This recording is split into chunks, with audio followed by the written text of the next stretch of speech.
We joined the Big Ten at Rutgers 7 years ago, and of course today's an exciting day. Coach Gotterup's name is long it was. But back then, when I was out recruiting, we only had about 2.5 scholarships to work with. And of course, the maximum was 4.5. And we needed to find some impact players. We need some guys that were going to make an impact on our program, and that's not easy to do. Recruiting junior golfers, they have some ups and some downs, and it's hard to identify. I saw Chris for the first time in the second hole of Hopewell Valley Golf Course. He was a sophomore in high school, and he hit a good tee shot there.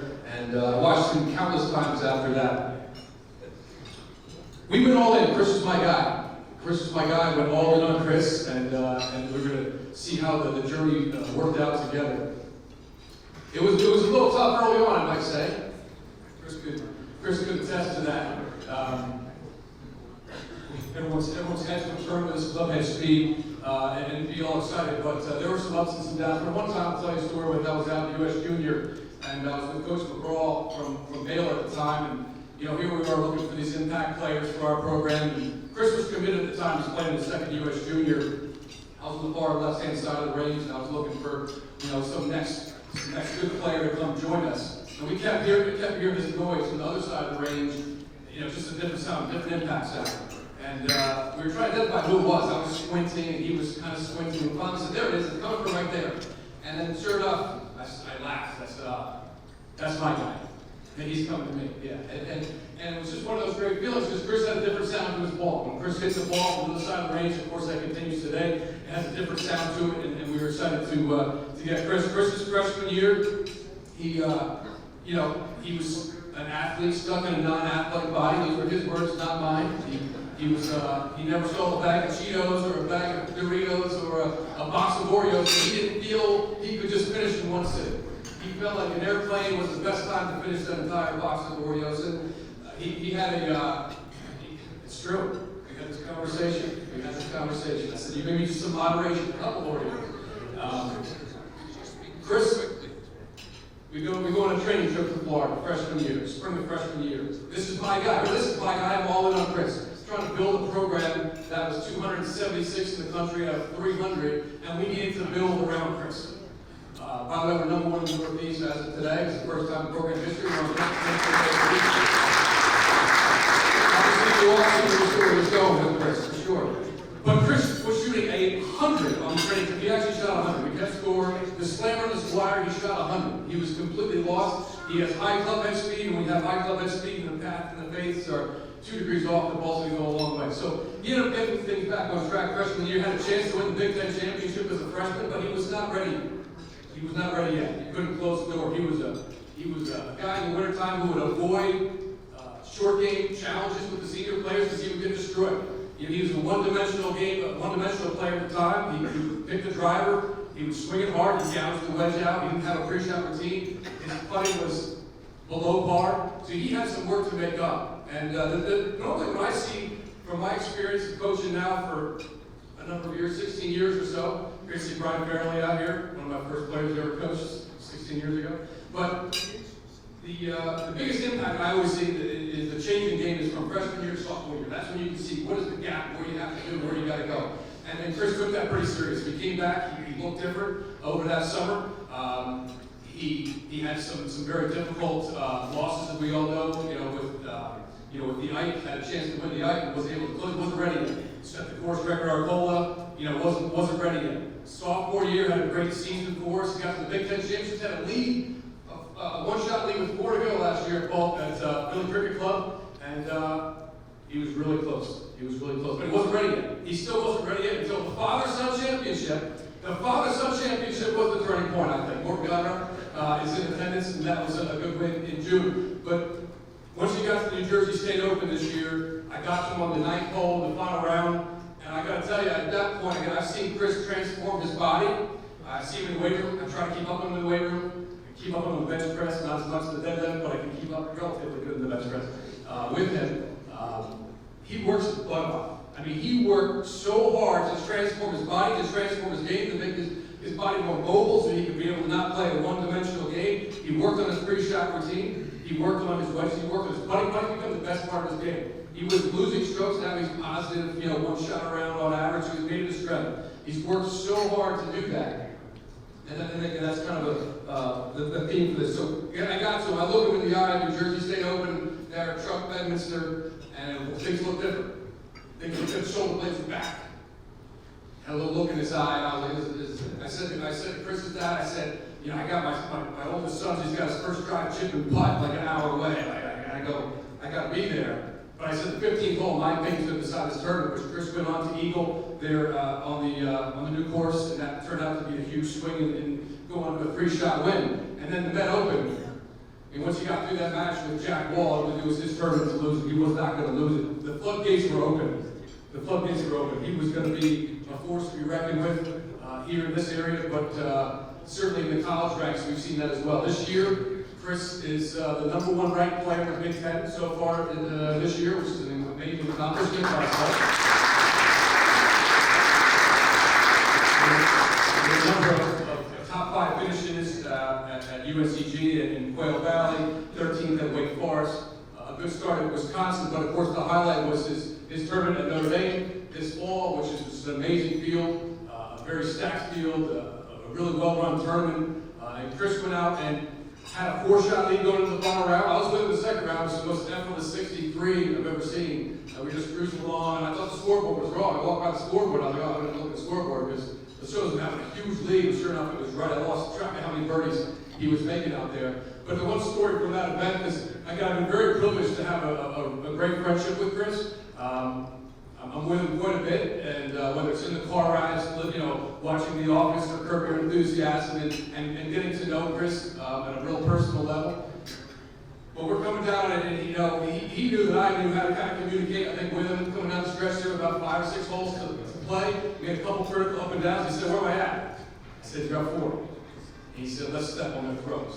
Let's step on their throats so hard." Next hole he chips in, he goes out by 6. I think the other guy bogey. And before you know it, he had an 8-shot victory, burning the last hole like a true champion, to win a stacked college field by 8 shots. And a lot of heads are turning. A lot of heads are turning. They'll continue to turn.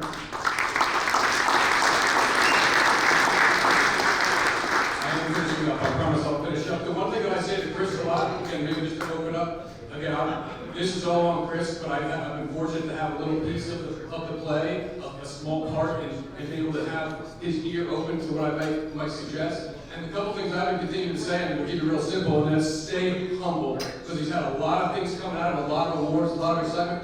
But then the second part is stay hungry, stay humble, stay hungry, stay humble, stay hungry. And that balance, he's done a really great job of doing that.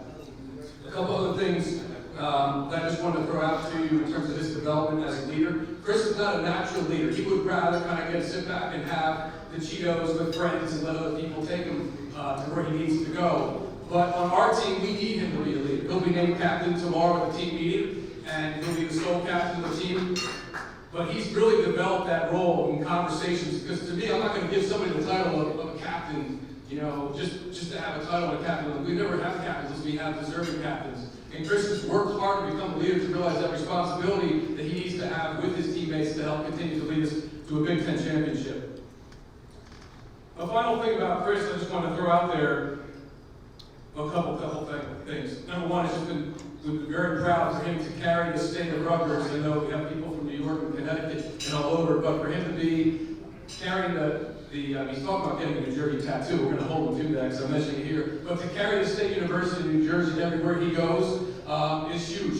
We're the most highly densely populated state of the union with some of the best golf courses, and for Chris to be the flagship player right now in the metropolitan area, the #1 player in the Big Ten, and to carry that Rutgers brand everywhere, certainly I'm very grateful and appreciative of what it does for our program. I think hopefully he's seeing how it can be leveraged on a broader scale as well here with the shadows of New York City. Chris is a lot of smiles, a lot of laughter. But the one thing I want to say to finish up, and you know, someone told me a long time ago, you know, people never really remember what you shoot; they just remember, you know, how you play. And I think about that a lot with Chris, because I mean, it's countless numbers of times people come up to me and, "Oh, kid's club head speed. He's hitting 2-iron further than I'm hitting." You hear it constantly, and those are all great things. Those are all great things. The club head speed, the game is, we all know, is just unbelievable. But the thing that's the most impressive to me with Chris, this is where I'm finishing, is he is fantastic to play with if you're a competitor. He's not going to beat you with mind games and try to be kind of like a jerk, right? We all know kind of the players out there who's trying to play mind games with you. He wants to play you straight up. Great shot, hey man, great play there. Hey, great puck. He's the most complimentary player to those he's playing. He wants to beat you with his game, and it's so important that when people come away, they play with him. I've heard it just as many times. I've heard, wow, I heard he swings at 128 feet. But I've heard just as many times, that's a great guy. He's a great kid. He's a great kid. And that's why I'm really grateful to have him with all those qualities, and that's something that we could all continue to hopefully reflect upon. And without further ado, Chris Gotterup.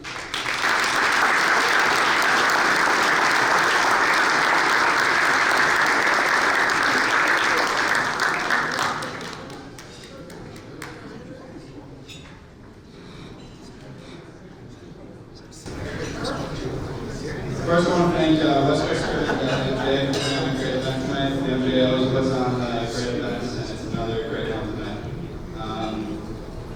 First off, I'll start with what this award means to me. This award means the world to me. Just to be recognized against everyone we met and to be named Player of the Year is amazing. Christian, Dawson, and James can't be here tonight, but I know they played a great year. They all had multiple wins, and to be on top of a stacked big board like that is truly an honor. And there's so many great names before me. As I met Mr. Ranger before, he's won this award many times, and just to be alongside that is great company. And I'll get started with my year. To start, I'll start with my college. End of my sophomore year, which Coach kind of hinted on. I gained some serious momentum at the end of my sophomore year, finishing fourth 3 times in a row, and having a chance to win Big Tens. I didn't quite get it done, but it just kept adding to the momentum I was building. And I was super excited for the Ag this year at Newbrook, and I played there multiple times, and I loved the course. And then I went out and missed the cut in the first round, and it was just a wake-up call, and then needed to get back to work, and I just think it was going to get handed to me. And then I turned it around and came fourth at the state AM, which was Dawson played lights out, and there was no catching him that week. But it was a really great event. And then obviously the state open was the key tournament for me.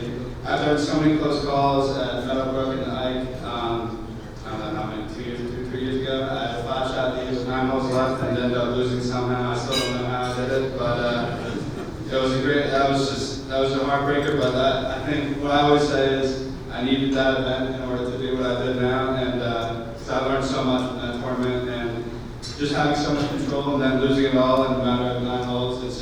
It made no sense, but it makes a lot of sense now. And the state open was awesome. I was always messing around with kids at home, all my buddies, and saying like, oh, I'm going to win this thing at Trump Evans, so I love this place. And then to go and actually do it, and the way I did it was awesome. The last 9 holes were some of the most important holes I've ever played, and some of the best. So to come out on top against all my buddies and the pros in New Jersey was amazing. And obviously Trump Evans at a place like that is awesome. And I actually got to meet the president there when I went back and played, and he signed a flag to me, and it couldn't have been nicer. It was the coolest thing. And so after that, I've been pretty busy at this point. Next week, I was up at Hudson National, went to go play a practice round, and the lightning alarm went off right when I got there. So I saw the 18th green and first tee box. That's about it. I had no idea what I was in store for, and that place was a beast. It was a long week, a lot of golf, and some really good golf. They ran a great event, and they couldn't have been nicer to all of us. But then I just needed to get down to business and play good in the stroke play. Got myself a good seed, and then the year before at the Meta, I set the course record at Arcola, and then lost in the first round. I got my butt handed to me by Matt. So then I knew I needed to kind of reevaluate what I was going to do this year. So I got into the match play, and then I just kind of plugged along, did what I needed to do. And I will say there was a point where I thought I was going home. On the 18th hole against Jack, who I played high school golf with, but actually the junior player of the year. I was down 1, there was 1 hole to go. He was on the green too. I thought I was ready to put my club in the trunk. And he missed a short putt, and then missed another one in the playoff, first playoff hole. And as we were walking back, he told me I better win this thing, he was going to get off of me again. So So I took it to heart and I did what I had to do. And then I played Ryan in the finals, and Ryan obviously won the year before, and it was a great match. I think the first 9 holes we had 10 or something, 10 birdies or something in the first 9 holes. And Hudson National wasn't easy, we were putting on a little show. But then I just kind of kept the pedal on, and Ryan kind of kept falling back a little bit. And we got to the 13th hole in the second round, and it was over, and I didn't even know, I barely knew. And I had Tyler Senior caddy for me that week, and we just had a great time. It was so good to catch up with him and just have a good time out there at Hudson. And then next up, I played the Mid Open, which was probably the most important event, even though I didn't win. I played the first round with Sabota and Mike Bell, and I shot 1 over and lost by 7 and 6. And I had no idea what was going on. I didn't play that bad, and I was just getting lapped. But then I kept going. I had a couple other par rounds to finish, and ended up securing, I forget, it was 100 points or something like that, and got me on top of the board. James had a chance to catch me, and then throughout that got me into going into college and league, and hopefully I was hoping that they weren't going to play any more events. I was texting with them, I was like, are you guys going to play anymore? And they said no, but James snuck in the last one, but this time, thankfully. But it was awesome playing against those guys, and then actually being named Player of the Year is just amazing. And Coach talked about my college, my fall in college. It was a really good one, and my best one at school so far. I don't need to repeat what he said, but I did finish outside the top 20 at the talk on the range at the beginning of the year. Me and Coach Castro and Coach, we talked about like what I wanted to do. I don't like setting goals, but I wanted to have certain things that I wanted to accomplish that I didn't win, but I want to just be consistent. That's the number one thing for me. If I'm consistent, I know I'm going to be playing well week in and week out.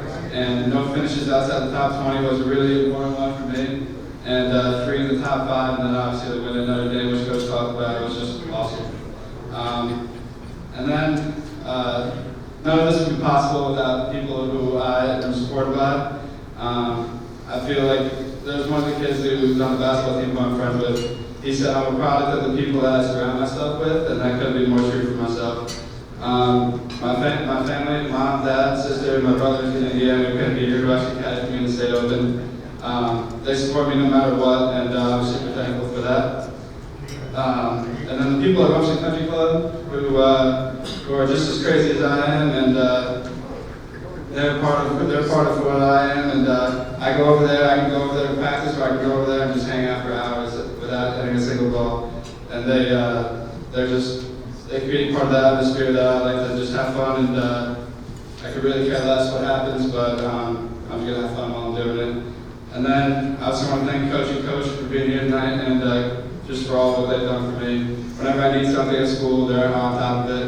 And I know they ask for stuff from me, and I'm a little slow with it, but I try my best. And then they just took a chance on me, like Coach said, and I made sure I worked to they got their money's worth out of me. And then there's just nothing better than representing my school and the state of New Jersey on a national level, and hopefully keep doing that in the spring and my senior year. And also, all my friends at home who aren't here or at school, there's a funny story. So after Notre Dame, I was ranked 28th in the country, I think. And my one friend immediately texted, no thank you, no congratulations or anything. So he goes, oh, so 27 people care about it more than you do. So that's the type of friends that I'm surrounded by. And they just shake me, they never let me get on top. They always keep me level-headed, and I appreciate them for that. And they just keep me down to earth. What Coach said, I just want to be known as like a kid that golfs well, but then I want to have fun with all the people I play with, and I'd rather them know me for being fun and having a good time rather than just a pretty good golfer. So I just want to thank everyone for coming out tonight, and thank you to NGA again.